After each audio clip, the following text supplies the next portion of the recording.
there they gave support called tendrils. Here also there we have small tendrils which are coming out from the leaf. Okay, the tendril which is coming from the leaf is called leaf tendril. Okay, the tendril which is coming from the stem, we call it as stem tendril. Okay, now this leaf, from the tip of the leaf, these tendrils will come, they will take the support and it will grow. Example is pea plant. Okay children, now go to villages, you can see in your village farms, beautiful pea plants with lots and lots of tendrils will be there. And this is a leaf modification. Understood now? Yeah, these tendrils, they take the support and grow. Okay, now next one. Leaves are modified into spines. Right? We have seen example in the stem cactus plant. Yes, now the stem is modified into a green fleshy part. Yes, now in that fleshy part, the leaves are changing themselves into thorns. Can you touch a cactus plant? No. Why? Because thorns will prick you. Yes. Now these thorns are nothing but the leaves. Okay. The leaves, they have changed themselves to thorns. Why? Why children? Why? Because in the desert we have less water, more sunlight, more heat. So whatever little water the plant has, if it gets evaporated in the water, can the plant survive? Can the plant prepare food? No. So what is happening? The leaves are changing into thorns. These thorns are very narrow. Means water cannot escape from the thorns. So these thorns, they prepare the food and that food is stored in the stem, the fleshy part of the stem. By this, they grow in the desert region. Understood children? So, this in the cactus plant, the green fleshy part is a stem modification. The thorns are the leaf modification. Understood now? Yes. So, modification of leaf, first one is to give the support. Second one is the leaf is changing into spines to resist the climatic condition. Now, let's go to the next one. Flowers and fruits. Till now, root, stems, leaves are over. Now, let us see the flower. Flowers and fruits. Now, in this flowers and fruits, first let us look into a structure of a flower. How does a flower look like? And what are all the different parts which are present in a flower? Okay, pedicel. It is the stalk of the flower. So this is a flower. The stalk of this flower is called pedicel. Next one is thalamus. The uppermost part of this pedicel is called as the thalamus. Understood children? Now, sepals. The outermost whorl consists of green leaf-like structure called sepals. Now this is a flower. Now this is a pedicel. This is a thalamus. Okay. And this green color portion, if you take up a rose, now onto the sides of the rose, you can see few green color structures present. Yes. Now those green color structures are called sepals. What are they? Sepals. Now, next one is petals. Okay, petals you already know. Yeah, if you take up a rose, whatsoever color the rose is, orange, blue, red, pink, white. Okay, now those beautiful part of the plant is called as the petals. And these petals, they give good smell. Yes, with this smell, they attract the insects. Yes. Now, next one is the stamens.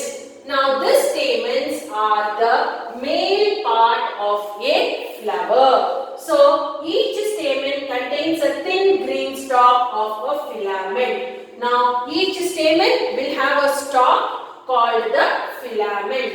And this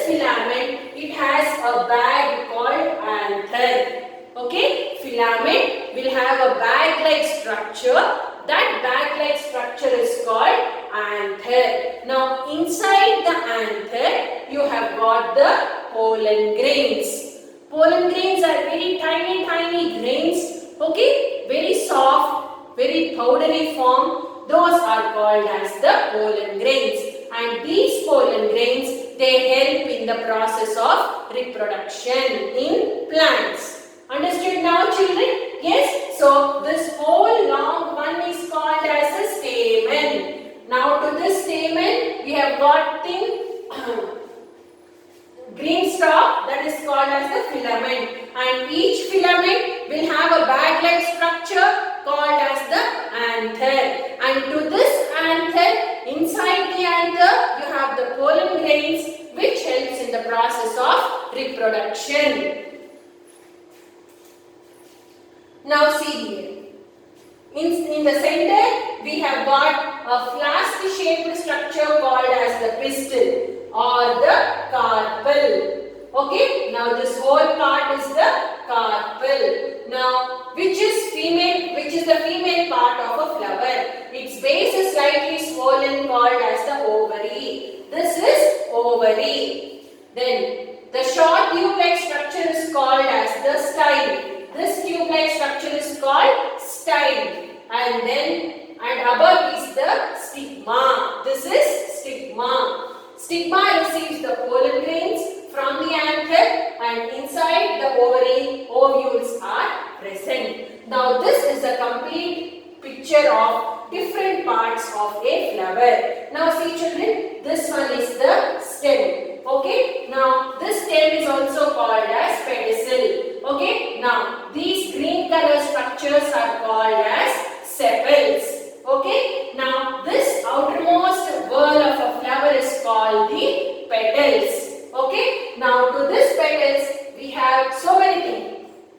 Now stamen. Now this is a stamen. This whole structure is called stamen. Now in this stamen we have got thin long structure called filament and a bag-like structure called anther. So this whole structure is called from here to here. This structure is called as a stamen, and this stamen is the male reproductive part of a flower. Okay, now when we come into the middle of the flower, we have a very tube-like, ovary-like structure. This whole thing is called as a carpel. Okay, now this carpel is divided into so many parts again. The top part is called as stigma.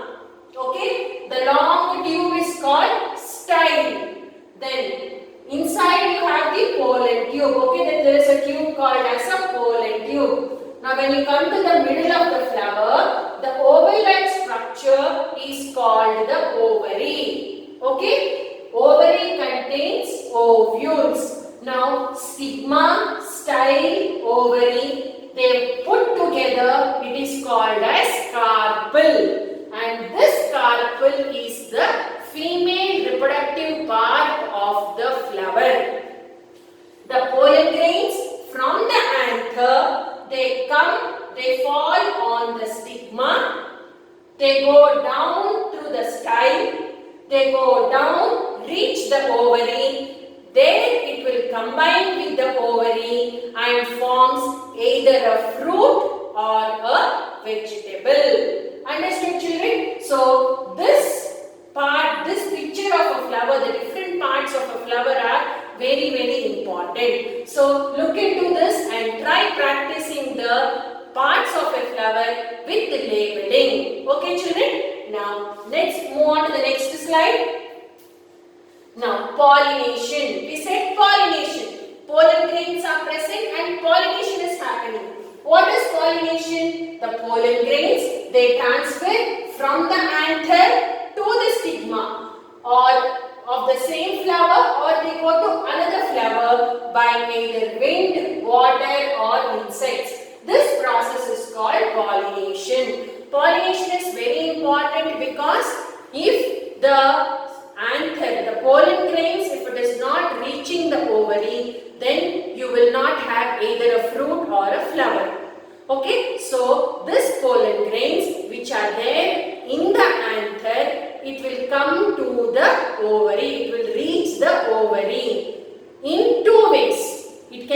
of the same flower or it can be of the different flower. Okay, the pollen grains can go to the same flower or it can go to the different flower through insects. Insects, they sit on the flower. The legs of the insects, it will attract the pollen grains, and when the insect is going to another, it reaches another flower, the pollen grains also they go to the another flower. Okay, there it will go inside the ovary and pollination happens, or through wind or through air.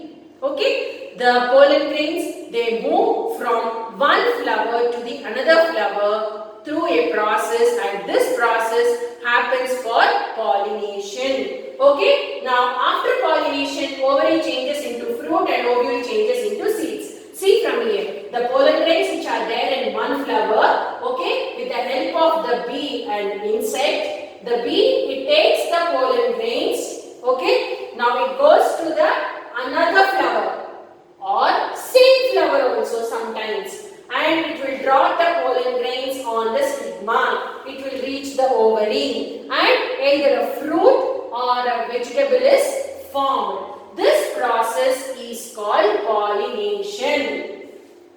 Yes children, have you understood now? Right?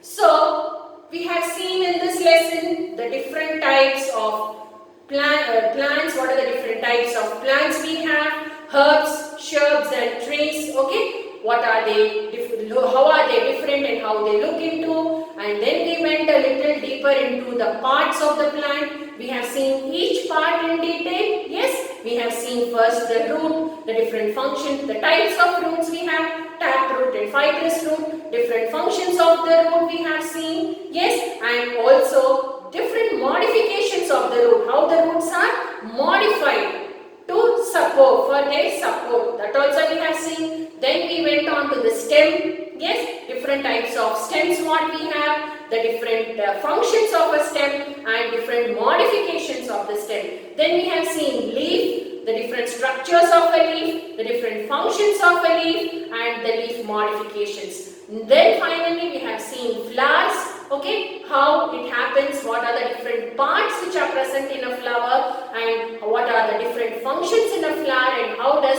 the pollination process happens in a flower. Right children? So by this you must have got a clear idea what are all the different things that are present in a plant and how each part plays a vital or an important role for the growth of the complete plant. Yes children, so I hope by this you must have understood the lesson. So after looking into the video, kindly open the textbook once, keep the textbook in front, then you look into the video, you will understand, read the lesson once or twice, definitely you will have a clear idea of the complete concepts which are being there in this lesson. Yes children, I hope by now you must have got a clear idea regarding the concepts, right? Okay children. Then see you all in the next class. Till then, bye-bye. Take care.